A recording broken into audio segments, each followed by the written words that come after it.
Good afternoon, everyone. Welcome to today's Geneva Trade and Development Workshop, which is a seminar series jointly organized by the CEPR Geneva School of Economics and Management, the Graduate Institute Geneva, UNCTAD, and the WTO. For today's seminar, we are delighted to welcome Andrés Rodríguez-Clare from the University of California, Berkeley, who will present New Keynesian Trade, Understanding the Employment and Welfare Effects of Trade Shocks. The presentation will last 1 hour and will be followed by 15 minutes of questions and answers. During the presentation, please feel free to ask clarifying questions in the Q&A window. With the help of my co-hosting colleagues, I will try to relay them to Andrés. So without further ado, Andrés, the floor is yours for an hour. Thanks a lot, Monica, and thanks to the organizers for inviting me to present at your seminar. This is work that I've done over several years with Mauricio Ulate and Jose Paulo Vasquez. They're both former students from Berkeley. Mauricio is now the Federal Reserve in San Francisco, and Jose Paulo is at the LSE. And we got interested in working on this, on the question of how do we account for the effect of trade shocks on unemployment in a quantitative framework that we can use to think about the welfare effects of those trade shocks. And we thought of the China shock as one of the most important and most well-studied trade shocks over the last decades. And in particular, because in that, for that case, we have the Otto, Dorn, and Hanson famous China syndrome paper that shows that there are effects of the China shock on unemployment at the level of local labor markets in the US. And we realized that the tools that we generally use to think about the quantitative trade theory to account for the effect of trade shocks on welfare and so forth, basically doesn't really, it doesn't have the ability to generate those shocks, those changes in unemployment as a response to the shocks. And so we wanted to extend the framework, the quantitative framework, to incorporate those changes in unemployment. So what we're doing in this paper is to kind of start from the Otto, Dorn, Hanson rules, and here I'm gonna just start with that, knowing that probably all of you have read this paper and know this stuff well.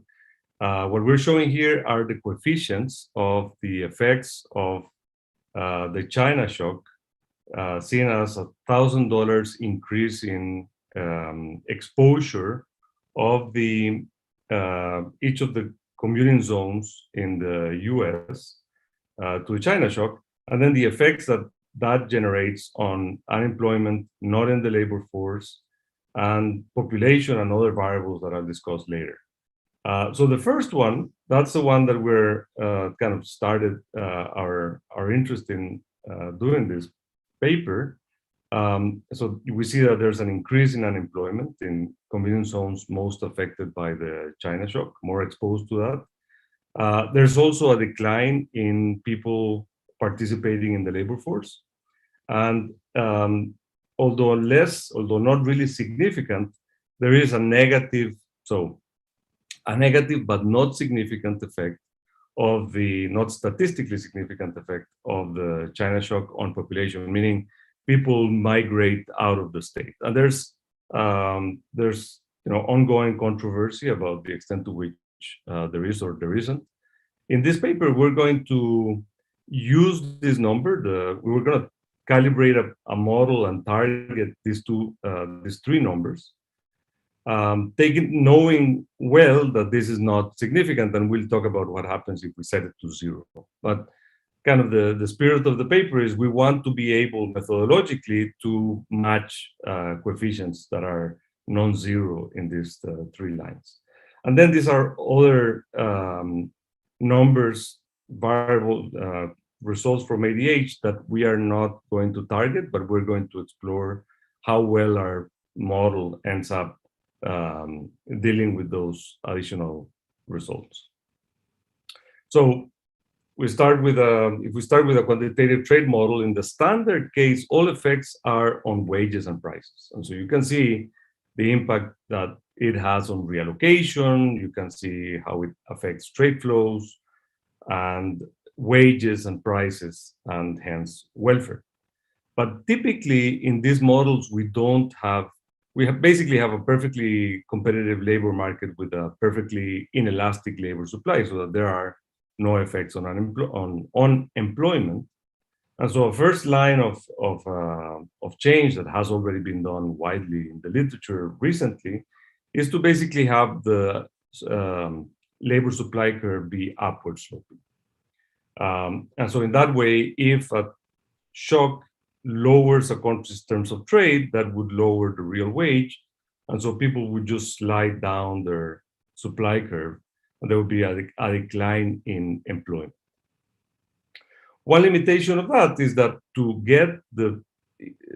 match the important changes in employment that we see in the data, we would need to have a labor supply curve that is very elastic. And so, there is an issue of whether we think that such a very elastic labor supply curve is realistic.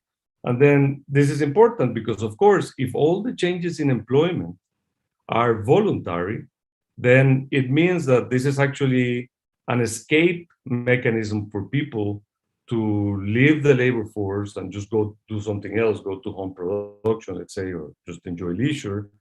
And that actually blunts the effect of the negative trade shock. And so that's very different, of course, than what you would have if instead you have involuntary unemployment arising as a consequence of a negative terms of trade shock. So what we're going to do in this paper is to add downward nominal wage rigidity to the standard model, or I should say to a state-of-the-art quantitative framework in trade, so that we can get unemployment effects to match those found in ADH. Just quickly, to give you a sense of how this is going to work, how the downward nominal wage rigidity is going to generate unemployment. Say you have an increase in productivity in China, and that's the standard way in which we model the China shock. In trade models, this is going to require an increase in the relative wage of China to the rest of the world, so that we have the new equilibrium with the higher productivity in China. The downward nominal wage rigidity in the US would prevent the US dollar wage to fall. And so the way that the relative wage of China to the US would adjust by having the dollar wage increasing. But if China prevents that increase in its dollar wage, perhaps it has a policy that prevents such an appreciation, and the US does not relax its monetary policy, then what you're going to get is unemployment, right? Because you're not going to get the increase in the Chinese dollar wage. You don't have the decline in the US dollar wage because of the downward nominal wage rigidity. And so that would end up showing up as unemployment. And the way it's going to happen in our case is it's going to be temporary for reasons I'm going to explain. Okay, so now let me tell you a little bit in more detail what our approach is going to be, still by way of introduction. So we're going to start with the Caliendo, Dworkin, and Parro Econometrica 2019 paper. We're going to have it, we're going to extend it so that we can have two different elasticities, one for the reallocation of people across sectors, and one for the reallocation of people across regions. We'll see that that is actually quite important. We're then going to add downward nominal wage rigidity, as in Schmidt, Grohe, and Uribe, their AER 2016 paper, where the wage can fall by no more than 100 times 1 minus delta percent per year. So if delta is 1, that means that the wage cannot fall at all. If the delta is 0, then the wage is free to fall as much as you want. And if delta is something like 2%, then it can fall by 2% this year, and then 2% again next year, and 2% again the year after. So it's a slow adjustment that is going to arise, but eventually it can adjust as much as needed to restore long-run equilibrium. We're going to use dynamic Hat algebra for counterfactual analysis. I'll say more about what that means. We're going to use the WIO data extended to have the US states as part of that data set. And in addition, we're going to have migration across US states and across US and across sectors. And this is going to be a period of data for 2000 to 2007, which is the period of analysis of ADH. We're going to then calibrate the China shock to match predict US imports from China, similar in spirit to what ADH were doing and similar to what Khandelwal and Parro did. Then we're going to pick the 3 parameters I've introduced here to match 3 targets, which are the ADH coefficients that I showed you at the beginning on how the China shock affects unemployment, participation, and population.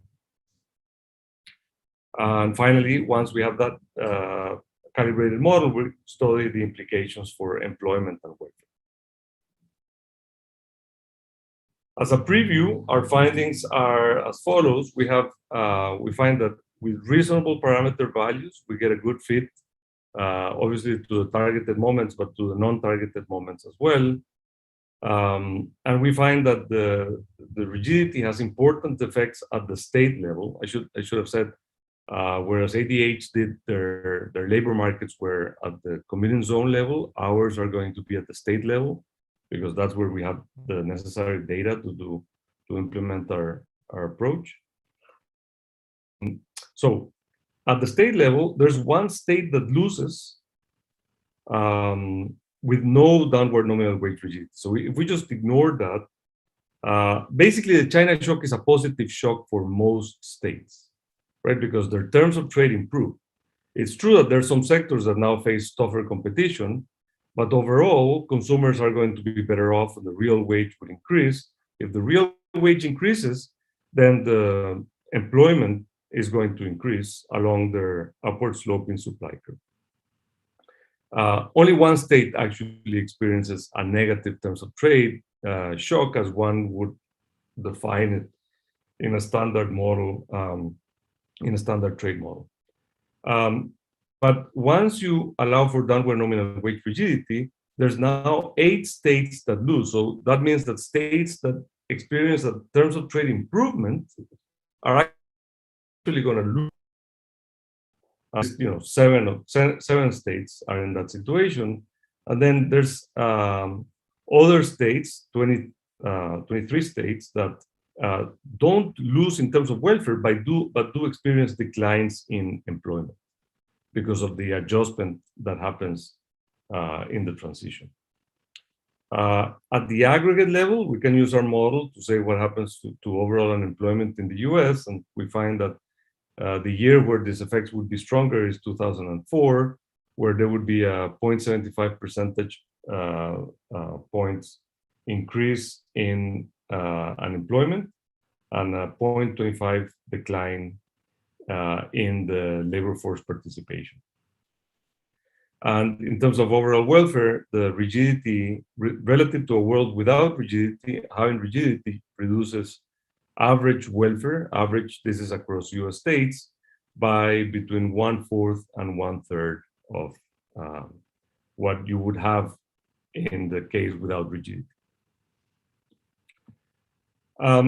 There is, of course, our paper is closely related to Khandelwal and Parro, but they don't have unemployment. So papers that have been thinking about generating unemployment are there's a line of research looking at search and matching frictions, as in Kim and Vogel, and the recent paper by Dix Carneiro and co-authors. There is a paper by Adao and co-authors that, in a sense, adds money illusion as a way to generate unemployment. Eaton and Kortum and Neiman had wage rigidities as well, and looked at capital outflows or sudden stops and how the economies would adjust if their relative wages couldn't adjust, so that the adjustment would happen in terms of employment. And then, the last 2 points I'll just mention is that this is, of course, following a long literature in macro, understanding the implications of nominal rigidities. And there's also an important literature at the microeconomic level looking for evidence of downward nominal rigidities that finds, evidence that this is an important issue to consider. Okay, so I can pause here for a second and see if you have any questions. The outline for what follows is I'll go through the model, and then data and calibration, baseline results. I'll talk about some alternative specifications, and then have some one issue to discuss and conclude. Andres, for the moment, there are no clarifying questions. So okay, great.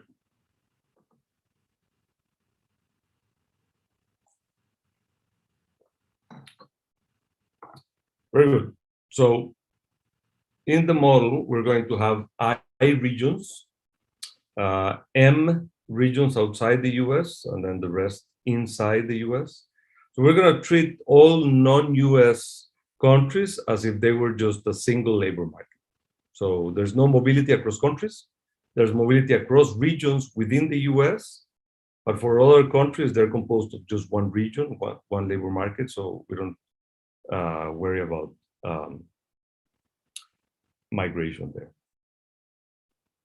There's S market sectors plus a home sector. So here, when people drop from the labor force, they just go to what we call a home sector, home production. There's Cobb-Douglas preferences across the S sectors, and there's the Armington assumption within sectors. So within sectors, we have just the standard Armington gravity setup, and all sectors are aggregated through these Cobb-Douglas preferences. And the technology, as we'll see in a second. Production uses labor and intermediate inputs.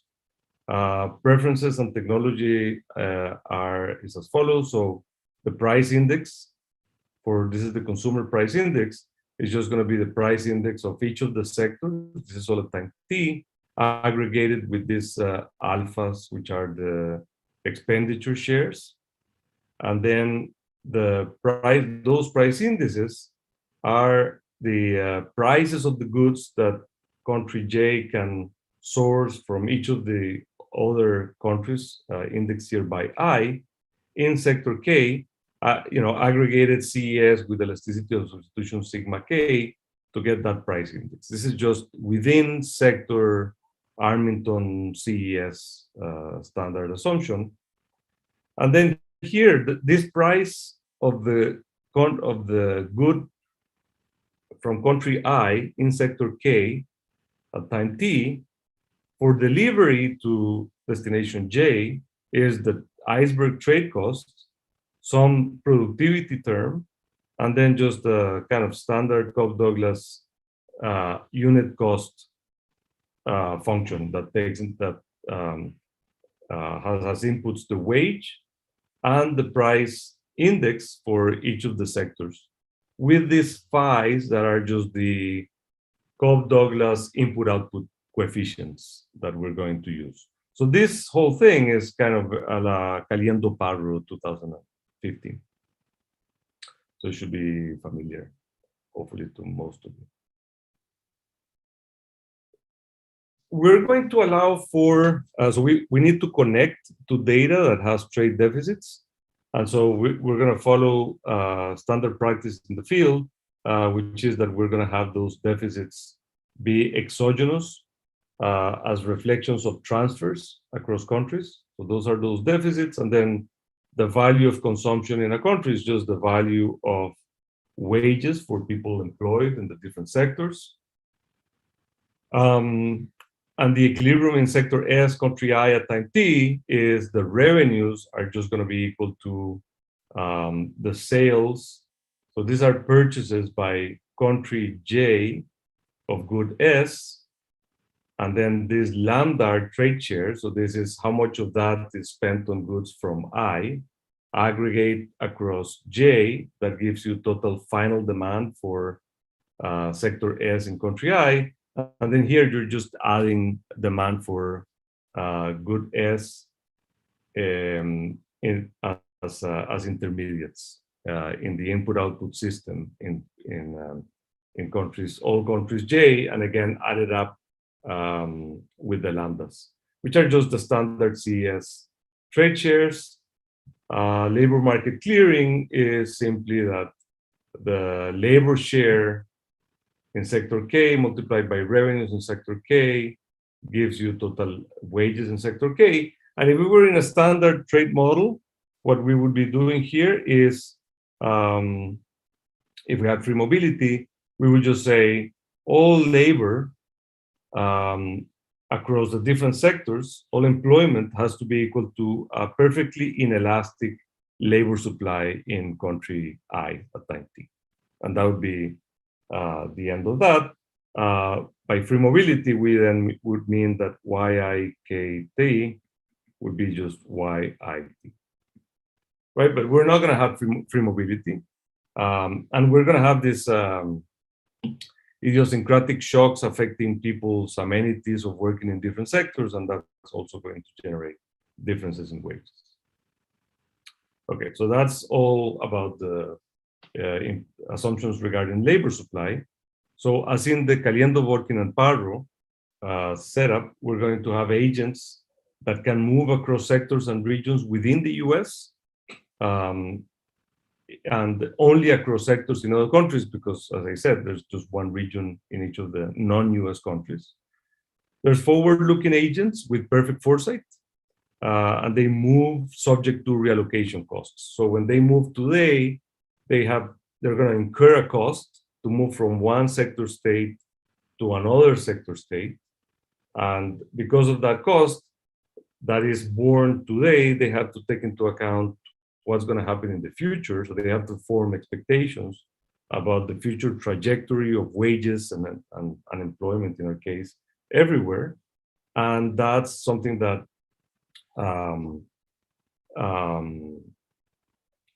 they're gonna assume to know with perfect foresight. In region I at time t, the home production yields mu I. So if you stay home, you don't go and buy stuff in the market. You just have your own little yard. You know, you grow some stuff, some vegetables at home. You do whatever. You consume that, so you don't interact with the market. You're not affected by prices or wages. And if you are employed in sector S, or actually if you supply your labor in sector S, then that's going to yield real income omega IST. So that varies by sector and varies over time. As I said, we're going to have different elasticities across sectors. That's going to be the 1 over nu, and different elasticities across regions. That's the 1 over kappa. That's something that we're doing a bit different than Caliendo, working, and Paro. I'll say a little bit more about that. And the way we do it is there's this Gumbel distribution from which workers at every period are drawing amenity values for working in different states and sectors. And that Gumbel, in our case, is nested. So that's what allows us to have these different elasticities. And there's details of that are in the paper. In the Caliendo, working, and Paro setting, the omega that I talked about here is just the real wage, right? So the wage in sector S at time T in country I divided by the consumer price index would give you the omega. In our case, that same real wage is going to be multiplied by this, which is the probability that you get a job in that sector that year, right? So there's L is the employment, and that's from the previous slide, and L is the labor supply, and if labor supply is higher than employment, then there's a probability lower than 1 that you actually get a job. And so here we just assume that either people are perfectly risk neutral or there's a household that aggregates all agents so that there's kind of perfect insurance against unemployment. So unemployment implies that you know, there's the probability that you don't have a job, but in that case, your income is not 0. Your income is just this expected omega. This block determines the labor supply, little script L IST. Okay, so that's all in terms of how we think about labor supply. Now comes the nominal wage rigidity part. And this is simply saying that the wage in sector S at time T in country I in local currency units, so for example, dollars in the US, is going to be the wage last year times a delta, right? And so that delta could be, and you know, this has to be higher than or equal to that. So for example, if delta is 0, there's no constraint. But if delta is 1, for example, this would mean that the wage today cannot be lower than the wage tomorrow. There's complete downward nominal wage rigidity. We're gonna calibrate the delta, and here we're allowing, in principle, the delta to be different across sectors. We're gonna have one specification where we have downward nominal wage rigidity be more severe in manufacturing than in the rest of the economy. Maximum employment means that the labor force, the employment cannot be higher than labor supply. We model that in standard way with complementary slackness so that the you can have strict inequality here only if the wage is actually at the lower bound coming from the downward nominal wage rigidity. In regions outside of the US, with exchange rate EIT, given in terms of in dollars per local currency unit, then this just translates to this, right? So then the role of the exchange rate is going to come into play. Okay, so the final important thing to add to our setup is if we are talking about nominal wage rigidity, then we have to kind of close the model on the nominal side. So for third countries, so not China, not the US, we're going to consider two situations. One is exchange rate flexibility, and one is fixed exchange. Exchange rate flexibility means that all countries, not the US, that are also needing to adjust their relative wage to China, they're just going to do it through depreciation of their exchange rate vis-a-vis the dollar. So the downward nominal wage rigidity in local currency units is not going to be binding for them. All the effect of unemployment is going to be absorbed by the US. That's an extreme case. We're also going to consider the other extreme case where all countries, including the non-US third countries, are going to also be kind of using the dollar. So their exchange rate is going to be fixed, and then their downward nominal wage rigidity is going to affect and generate unemployment in their case. So this is going to be our baseline, but we're going to talk about this one as well in the alternative specifications. And then the last thing here is we need a nominal anchor. We're going to choose a very simple one, which is that nominal GDP today is equal to nominal GDP yesterday, last year, times gamma. Okay, and in our specification, we're going to set gamma equal 1, so that all the way in which the way in which the calibration is going to work is that the effects that we need on unemployment are going to load on delta. And this is similar to what Schmidt, Grohe, and Uribe did in their paper. If we set gamma to 5, then there would be a different delta that we would get, but the effects would be exactly the same. So we just, for simplicity and clarity, we're going to set gamma to 1, which means nominal world GDP is fixed. And that's what's going to imply that the relative wage between the US and China cannot adjust by China just increasing its dollar wage. Because if it did that, then the world nominal GDP would be increasing, and that violates this condition. This is a very particular way of capturing this nominal anchor.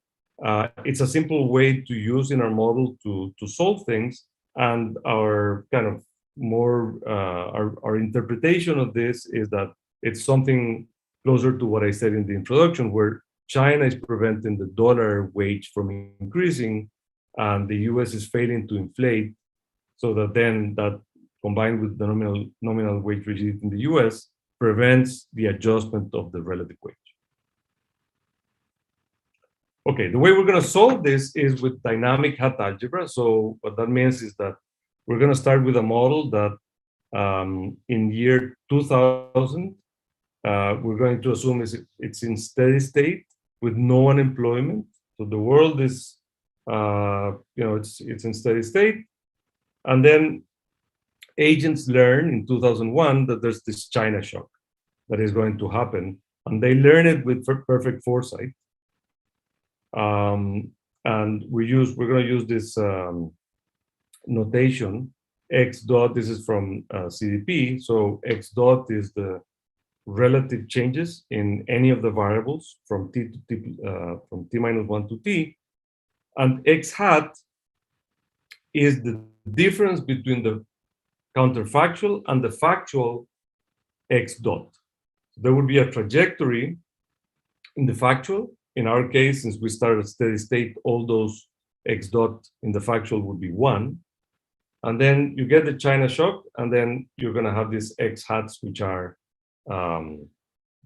really reflecting the way in which all the variables, different variables, are going to be adjusting over time. Okay, and the goal is to compute the relative changes only due to the China shock model. There's a sequence of shocks starting in 2001, right? So the only thing that's going to happen, we take the data from 2000, we shock it with the China shock, and we see how the economy adjusts. We're not, and that's the beauty of this methodology, of course, is that then we can really focus on what is it that the China shock itself is doing to the different variables. Running a bit out of time, so I'm going to be a bit quick here. So there's a lot of work that we've done in putting together the data that allows us to the describe. For now, I'll just say we have these 50 US states, 36 other countries, and an aggregate rest of the world, and then we have 12 manufacturing sectors, services and agriculture, and then we have the home production sector. Andrés, data from the, yeah. Andrés, sorry to interrupt you, but before you go really into the data, I have two clarification questions from Frederick on the model.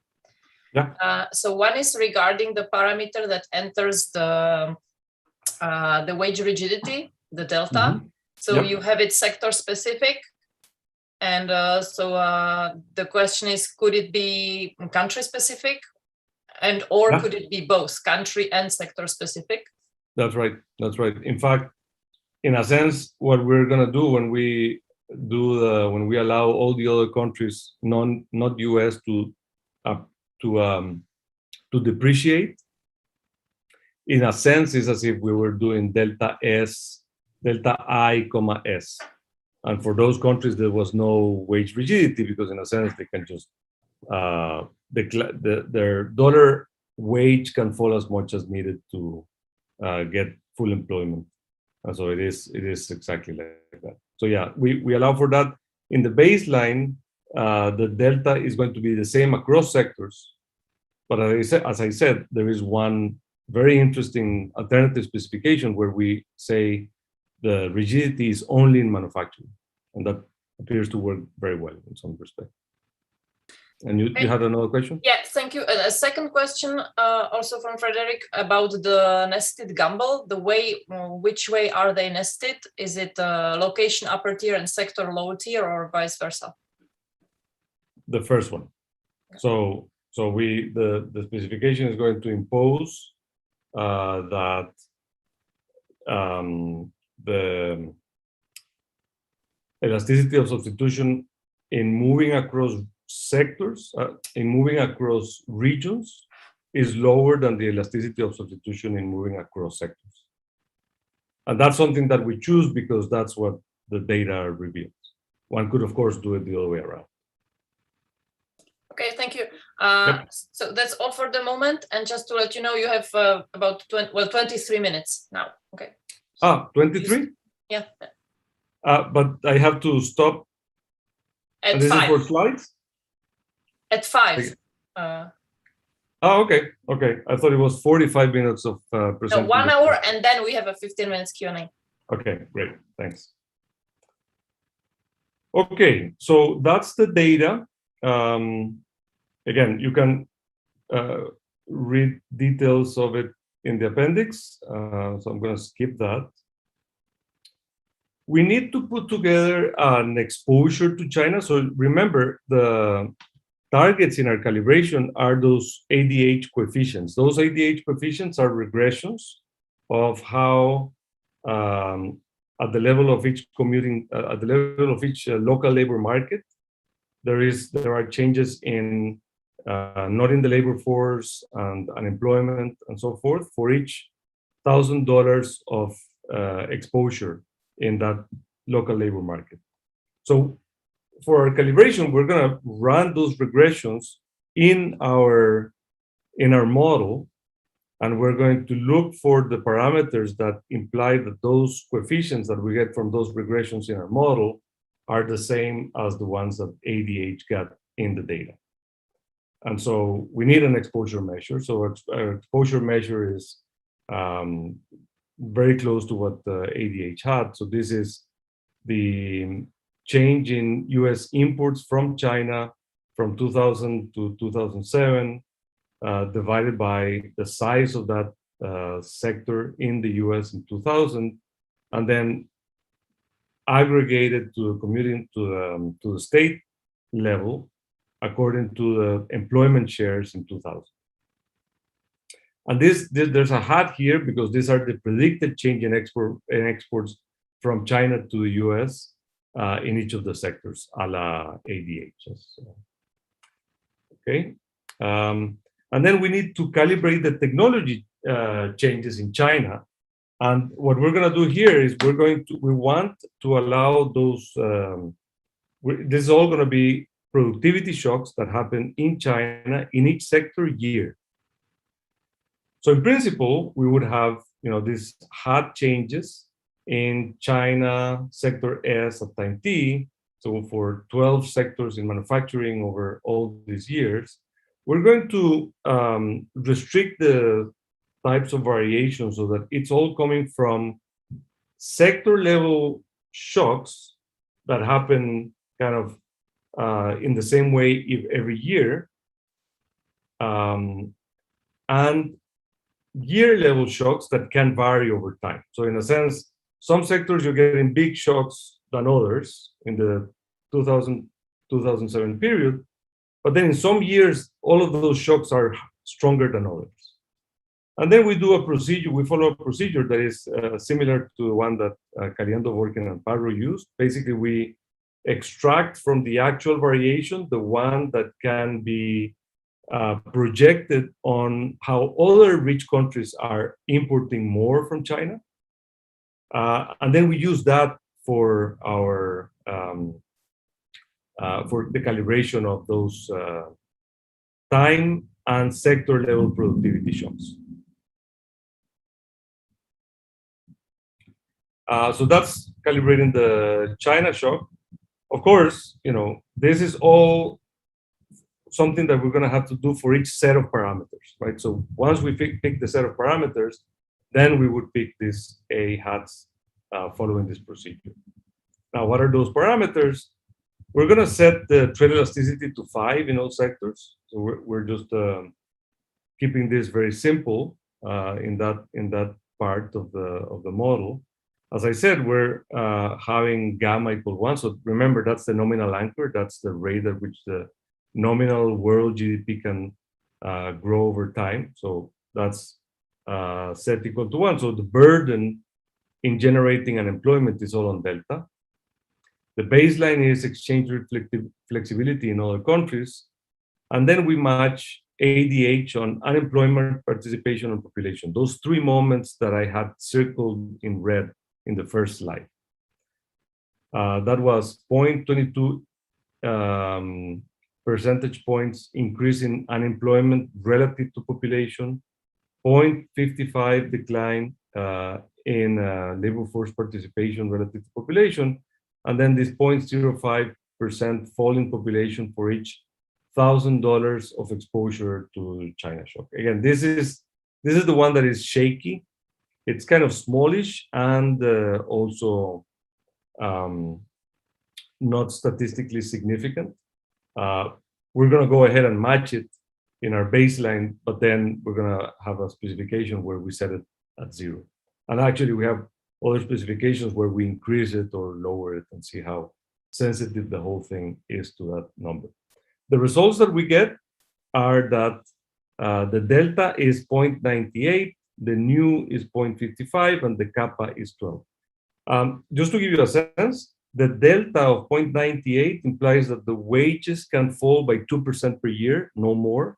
And that's very similar to what Schmidt, Grohe, and Uribe got in their AER 2016 paper.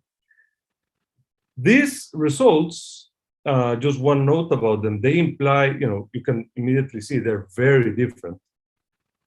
And so what this tells us is that it is quite important to allow this nested gumbo so that we get the possible difference between the two. If we follow CDP that has the nu equal to kappa, then we would get too little not in the labor force effects and too large population effects as a consequence of the China shock in a model that imposes something like that. Okay, so finally, I can tell you the results for the baseline. So again, these are the targeted moments. And so, we match them. We have 3 parameters to match 3 moments, so that's not surprising. The other thing we can look at here is, well, the values of the parameters right here, as I mentioned before. And we can see what happens to the other non-targeted moments. So what happens to manufacturing employment? It fell quite significantly in also in our case. In our case, the non-manufacturing employment also falls quite a bit more than in the ADH results. And then the non-manufacturing wage actually, the manufacturing wage actually falls in our case. It didn't change much in the ADH.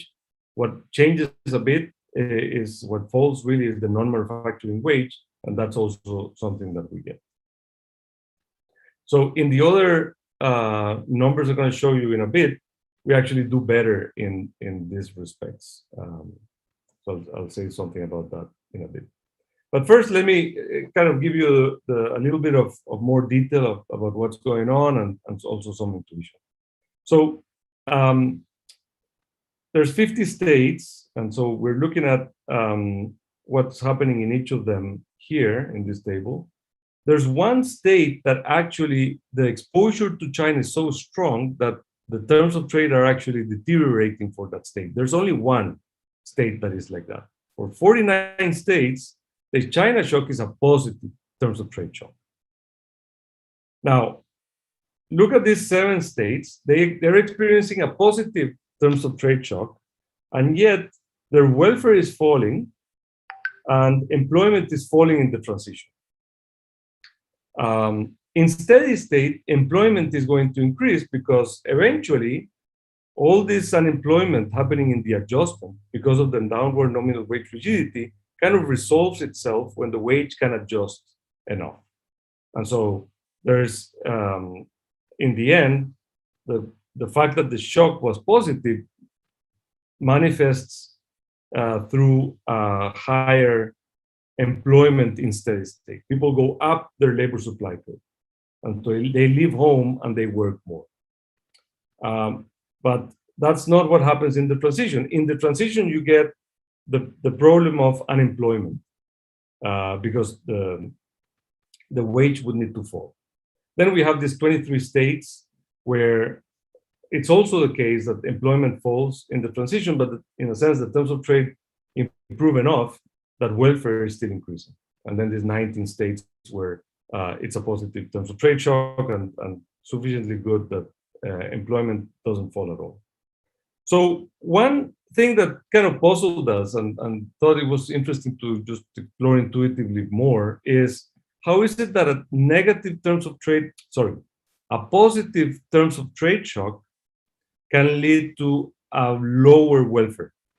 And of course, we know that it's going to be through this increase in unemployment. So this is just a way to illustrate how that happens.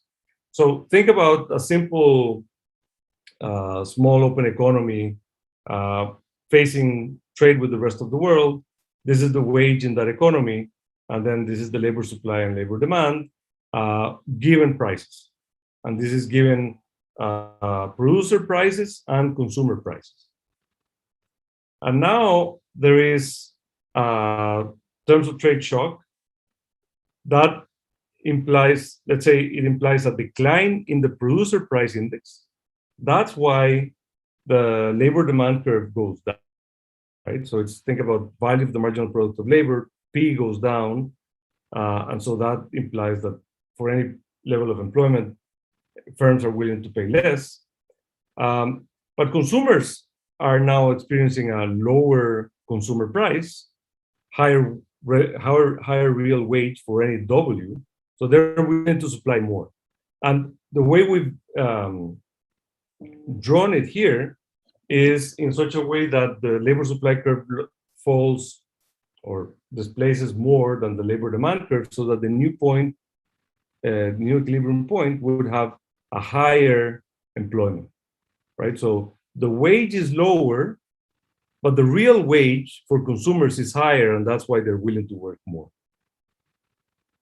Okay, so that's the way you would think of as a positive terms of trade shock means the consumer prices improve more than producer prices fall, and it leads to an increase in employment.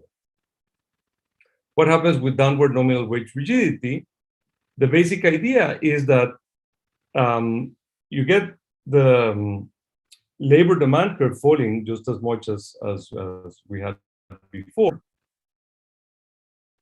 We cannot adjust enough, right? The wage cannot fall to this point because it's bounded below by delta times W0. So the wage falls to W1, and then at that point, demand is going to be given by this point. Supply, it's not here because now because of rigidity, prices are not falling as much, but it's still going to be here. And so there's going to be unemployment happening at that point. And that generates a distortion, right? There's all these people that are not employed. That's obviously something that the economy is doing wrong in reaction to the shock. So even though it's a positive shock in some sense, it's generating such a distortion that it can lead to decreasing welfare. And the rest of this, which I'm going to skip, is just kind of showing how as the wage can adjust, then the economy can go back to full employment. And here I'm just going to show you the part of the results of the exercise for the China shock. Remember, we start at 2000, no China shock. At 2001, the China shock begins, and then it starts generating unemployment. This is overall in the U.S., so aggregating states. It increases to around 0.75%, then it falls, and then increases again to around 1.5%, and then it finally falls and dies out, as no more China shock is coming and the economy can adjust to the China shock. Okay, so let me just say a little bit about alternative specifications. Maybe I stop here to see if there's any questions. And otherwise, just, yeah. There is a certain number of questions, but we are 9 minutes for the Q&A, so maybe we can wait until the Q&A and then people will be able to ask you directly. Okay, perfect. Okay, so there are two interesting alternative specifications that I wanted to mention. One is, let's just shut down mobility across states. As I said, this is low and statistically insignificant. So let's just redo everything with zero. Then kappa is going to be, so the elasticity of people's ability to move across states is going to be zero. So kappa is not going to be well defined. We calibrate the other two to match the remaining two moments, which are this. The numbers, the results don't change that much. I should have mentioned this before. In the baseline, we get that for the US as a whole, aggregating states, but just by as a weighted average of the welfare change across all states, we get that welfare increases by 0.23%. This is welfare as a kind of the future stream of utility that people get starting in year 2000, discounted to the year 2000. If we just shut down the downward nominal wage rigidity, we see that the effect would have been kind of 40% higher. Or if you start here and you say, well, adding downward nominal wage rigidity, what does it do to welfare? It lowers it by around 1/4 or 1/3. So it's a sizable implication for what the welfare implications of the China shock are. When we go to no mobility, things don't change that much. Also, the values of the calibrated mu and delta don't change that much either. So it's not doing that much in our analysis, but the model is compatible with that. The other interesting case is to have downward nominal wage rigidity only in manufacturing. In that case, we get slightly different values here. More interestingly, this has to increase, so there's more rigidity because the rigidity now is only in manufacturing. So you need the rigidity in manufacturing to be stronger to generate the same aggregate effects.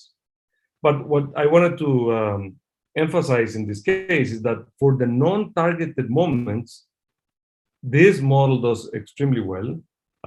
So these numbers are similar to these ones, and the manufacturing wage, which was falling here, is no longer falling. It's actually very similar to this. And this is actually falling a little bit too much.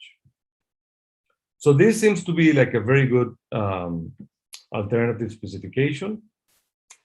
The other thing we do is, and I'm going to go through this very quickly, is, and this is an ongoing issue in the literature, is what is the China shock? Is the China shock just changes in productivity in China, or did something also happen with trade surpluses in China and trade deficits in the US?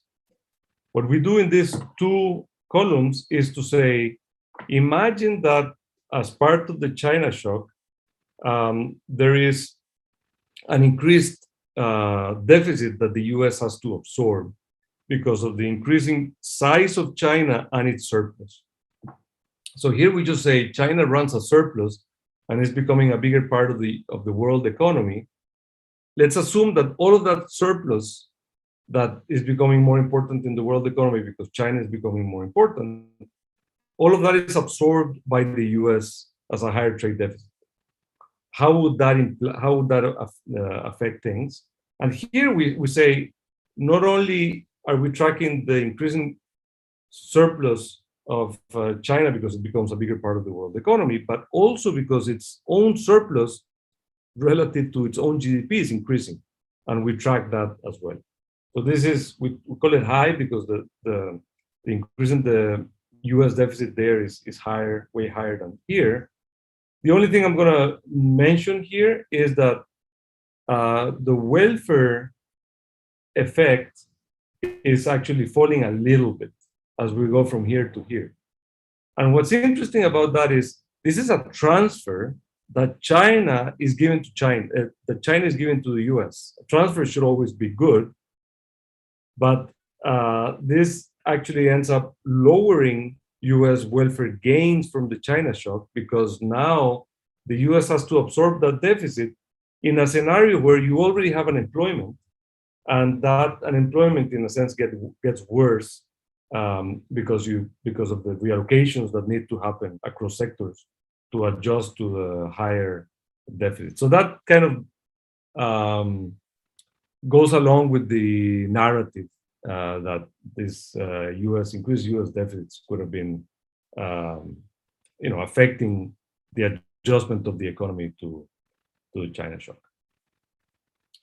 I'm going to skip that. Let me just finish with this last thing. I guess, it's very natural to think of the author, Dorn and Hanson as, what is exposure? Exposure is the China shock in each of the sectors weighted by and the China shock is this increase in US imports, projected on other countries increase in US in imports from China, weighted by the size of US value-added or local labor markets, employment shares in each of those sectors. But what trade theory would tell us is that's not the right way to think about a trade shock. The right way of thinking about a trade shock is what's the effect in terms of trade. If now there are China is producing more in some sectors where you are importing, then that's going to generate a negative terms of trade shock. If there's increased demand for your exports, then that's a positive terms of trade shock. That's the way in which we would want to think about putting together an exposure measure.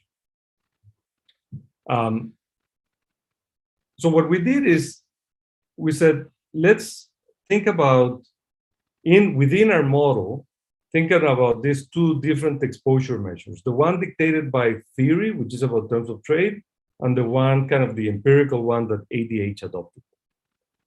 In a model with flexible wages, we run a regression of these two exposure measures, the ADH one and let's say the theory one from terms of trade. And what we would find is that the one that really matters for seeing how much states are exposed is the theory one. This is all done within the theory. But if you now allow for downward nominal wage rigidity, then both are going to become important.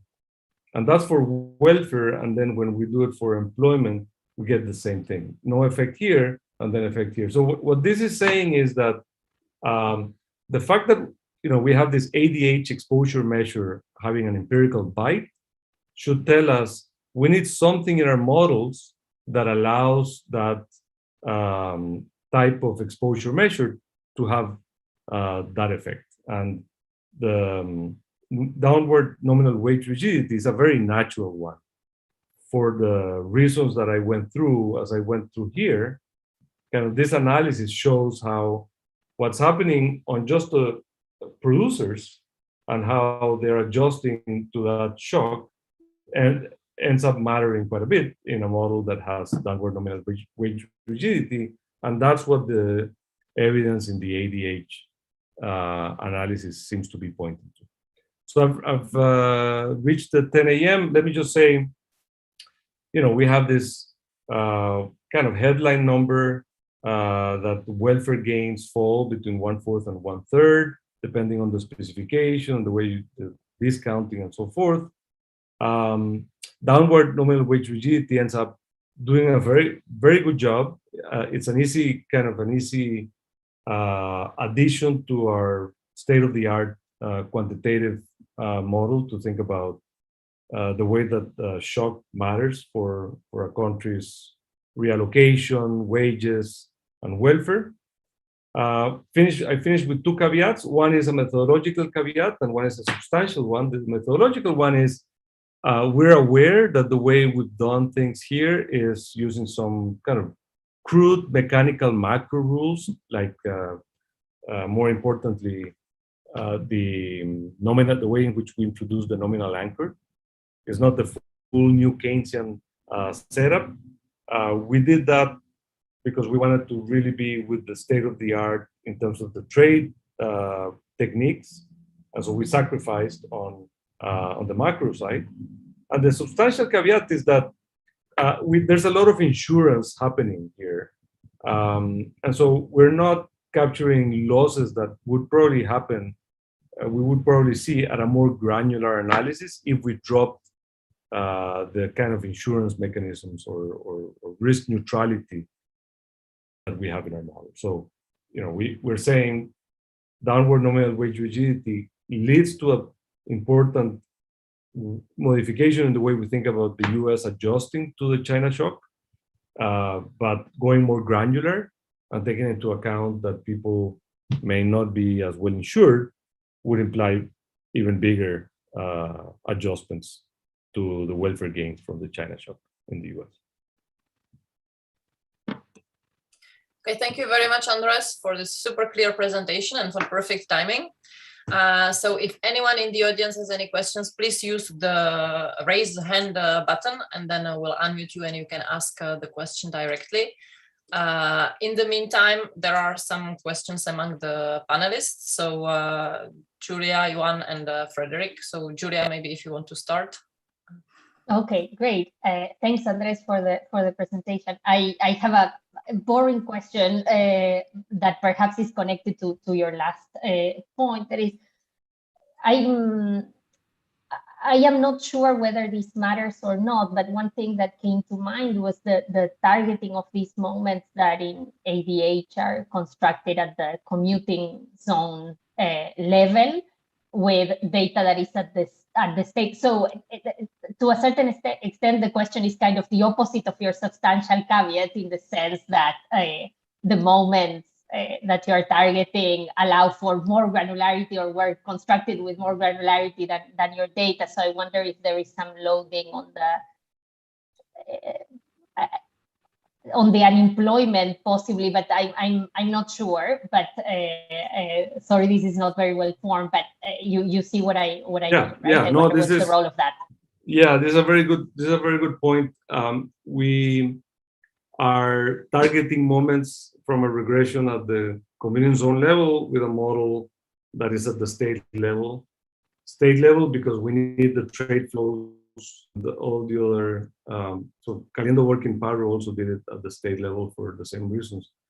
The only thing I can say is we ran the same ADH regression, but at the state level, and we got very similar results to what they got. So it's now that regression doesn't have as many of the controls. So it's not it's 50 points, right? So I don't want to defend that too strongly, but just to say, it's not like obviously what we're getting at the state level is different. That makes sense. Thank you. Okay, Yuan had a question. Okay, yeah. Thanks a lot for this super clear and pedagogical presentation. I sort of let's just have a big question in mind. Like if I recall like what we learned from international macro, like to some extent, if we have fixed exchange rate and independent monetary policy, capital flow typically cannot be free, right? So that is exactly what China also did at the same time. There are, to some extent, the capital control. So I just want to hear from your opinions regarding this. Like, would this aspect change the model predictions or how we should think about the big picture? Or would this be interesting to like incorporate in the model to some extent? Thank you. Thanks.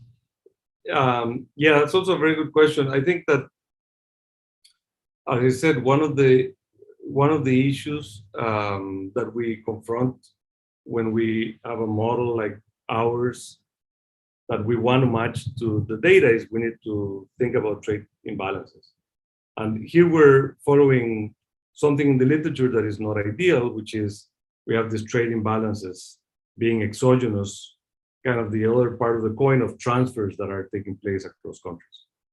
And we do those alternative specifications that I mentioned, where the trade deficits change. But again, those trade deficits are exogenous trajectories that we just inject into the model. People are not reacting to that in any way. They're forward-looking in terms of how they think about the future to make decisions today about whether they move from one state to the other, from one sector to the other, but not in terms of do I save, do I borrow, right? That's not happening. We're not allowing for that. I think that's a big area for future research. There's a paper by Dix Carneiro and co-authors that is already moving in that direction.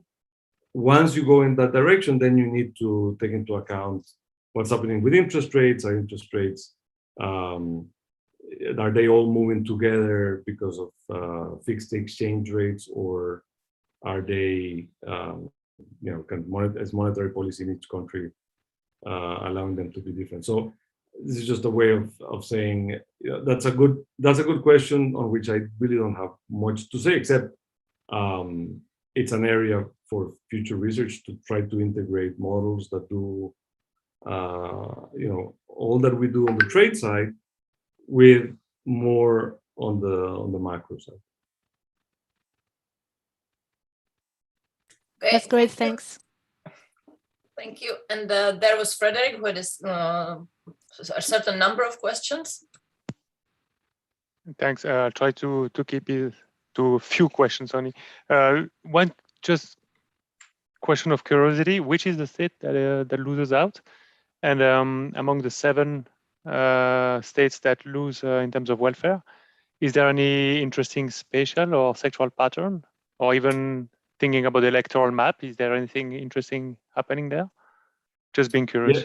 Yeah, no, that's a good question. I have the map somewhere. I don't think I'm going to be able to show it, but let me see it myself so that I can tell you.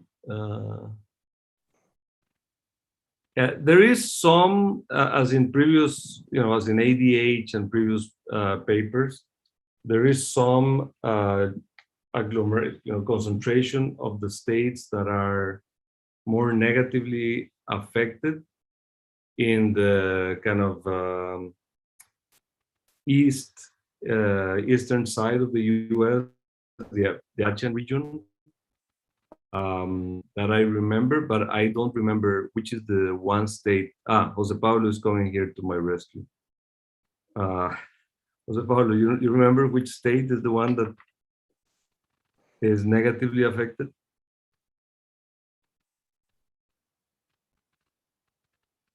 No. Yeah, so the answer is I don't remember.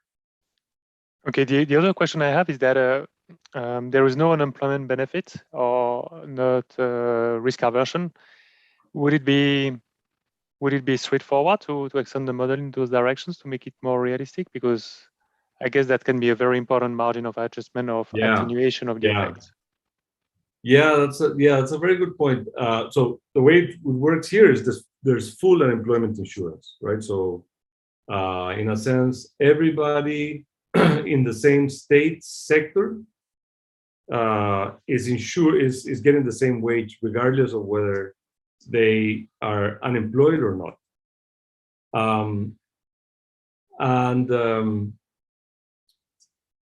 One interesting thing one could, and the ADH paper looked at the effect of the China shock on certain types of transfers that were being made.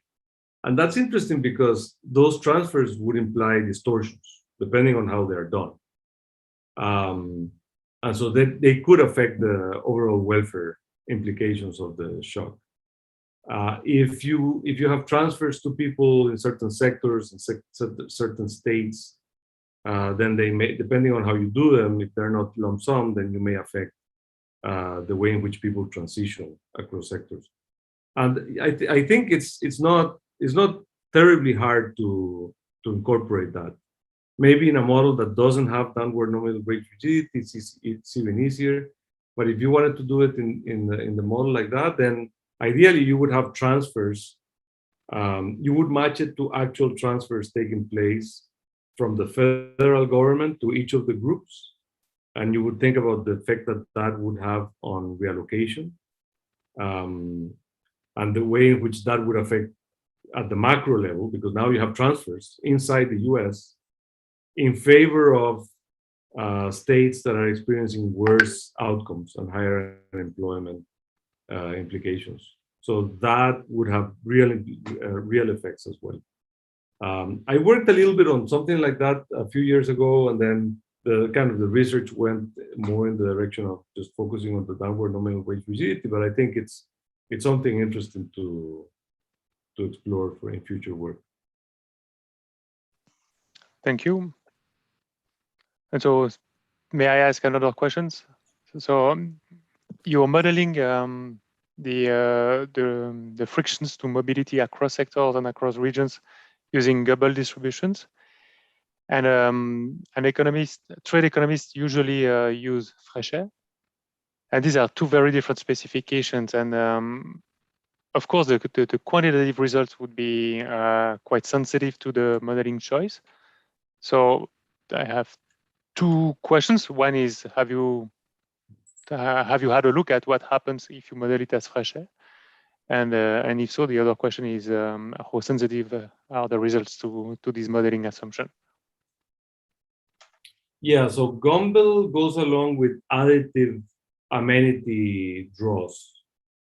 And that's what McLaren and co-authors had in their paper. And then Caliendo work in Paro also have that. I have another paper where I do a nested Fréchet, but that's in a static framework without the downward nominal wage rigidity. My sense is it's one of convenience. It's kind of, we did this because we're following that literature, which is all coming from Goebel, and so we want to be closer to what they did.